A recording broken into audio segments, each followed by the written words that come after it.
ជំរាបសួរនិងសួស្តីអ្នកនរគ្នាថ្ងៃហ្នឹងគឺខ្ញុំមកបង្ហាញពីការ hosting បច្ចេក team របស់ពួកខ្ញុំដែលពួកខ្ញុំបានធ្វើនៅលើ AWS អញ្ចឹងជាដំបូងខ្ញុំនឹងប្រាប់ step នៃការ hosting បច្ចេកមួយទៅលើ AWS ដំបូងហ្នឹងគឺគឺយើងត្រូវចូលមកកាន់AWS របស់យើងដែលយើងចូលទៅកាន់ EC2 បន្ទាប់មកយើងចុច connect ហើយវានឹងចេញផ្ទាំងនេះមកឲ្យយើងអញ្ចឹងជំហានដំបូងរបស់ពួកយើងគឺដំបូងគឺយើងបើក connect មកយើងនឹងឃើញផ្ទាំងបែបនេះហើយយើងចូលមកកាន់ sudo បន្ទាប់មកបើសិនអ្នកគ្នាចង់ update យើងអាច update បានយើងវាយថាឥឡូវខ្ញុំសូម copy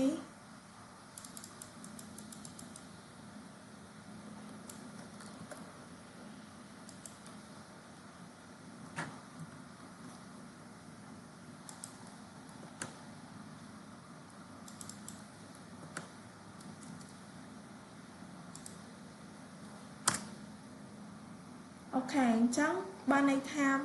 យើងបាន update ហើយជំហានបន្ទាប់បើយើងអត់ទាន់មានយ៉ាង install យើងអត់ទាន់មាន install HTTPD service ទេគឺយើងត្រូវ install វាបន្ទាប់មកនៅពេលដែលយើង install ហើយយើងត្រូវ start service វា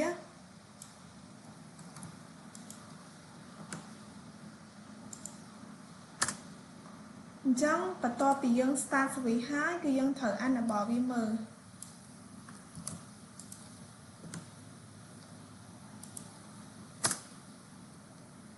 អូខេអញ្ចឹងបន្ទាប់ពី enable ហើយ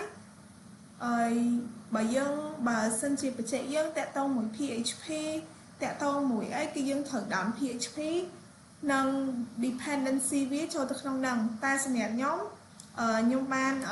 install វាហើយអញ្ចឹងខ្ញុំអត់ធ្វើការតិចទេហើយអានេះគឺជាការ check នៅ version របស់ PHP បន្ទាប់មកអាមួយនេះដោយសារតែខ្ញុំបានហោះបច្ចេកមួយនឹងហើយអញ្ចឹង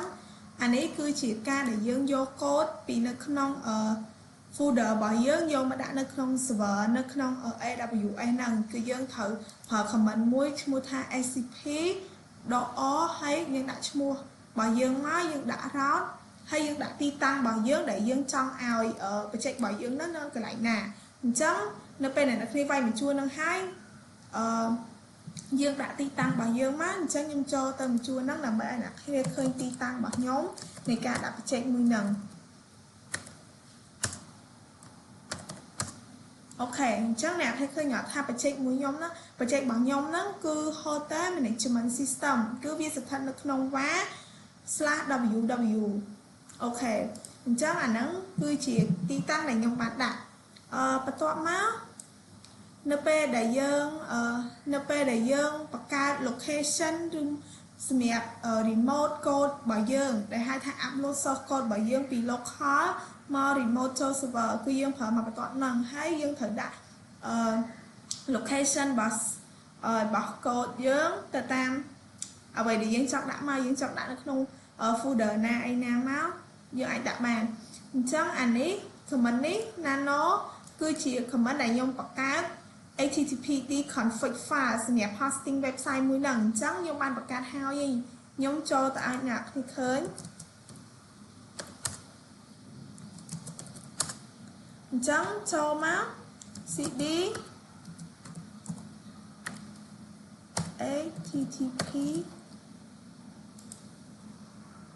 httpd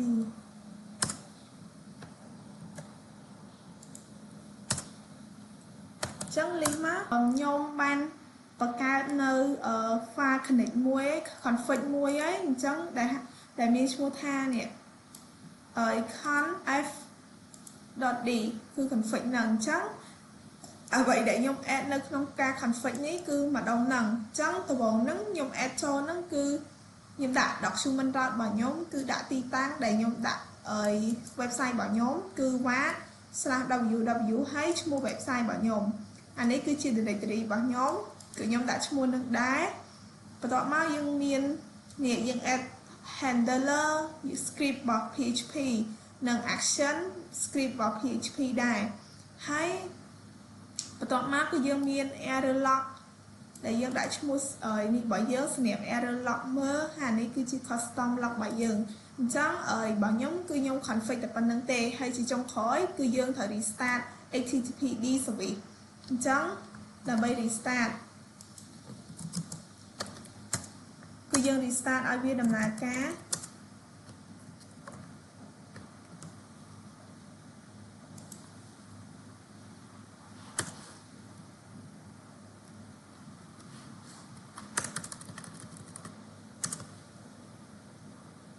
អូខេអញ្ចឹងនៅពេលយើង restart ហើយយើង copy public IP របស់យើងយកមកដាក់នៅលើ route មើលចង់ដឹងថារ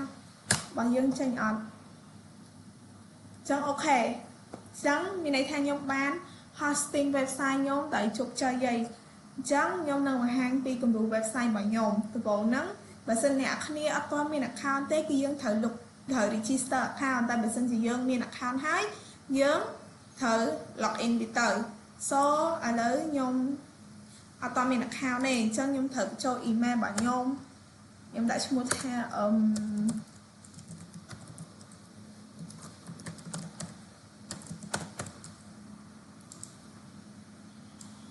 sorry អានេះ username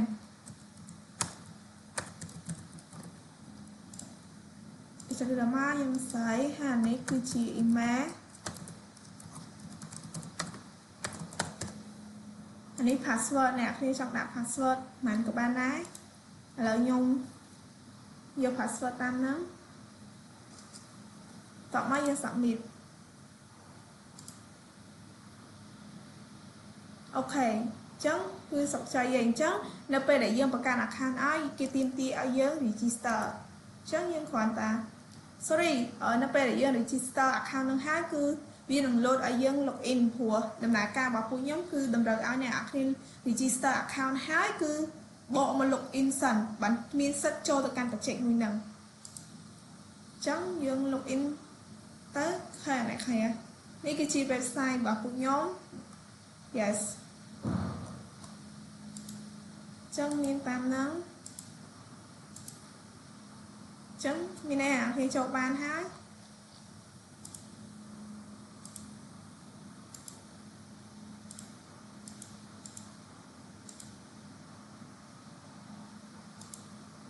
អូខេនេះគឺជាការ booking អានេះគឺជាយើងមាន home យើងមាន about មាន room restaurant galleries review FAQ ហើយនឹង box now គឺជាការបុកនៅ booking yes អូខេឥឡូវខ្ញុំមានតែប៉ុណ្្នឹងទេហើយក៏អរគុណអ្នកនរគ្នាសម្រាប់ការតាមដានមើលវីដេអូមួយនេះហើយបើមានខុសតបឯណាក៏សូមអធិស្ឋានដោយសារតែខ្ញុំមិនជាអ្នក professional អីទេខ្ញុំត្រឹមជាកូនសិស្សម្នាក់ដែលរៀនពីវាដែរទេអញ្ចឹងវាតែងតែមានចំណុចខាតៗដែរតែក៏អរគុណអ្នកនរគ្នាក៏សូមទោសទុកមុនដែរបាយបាយ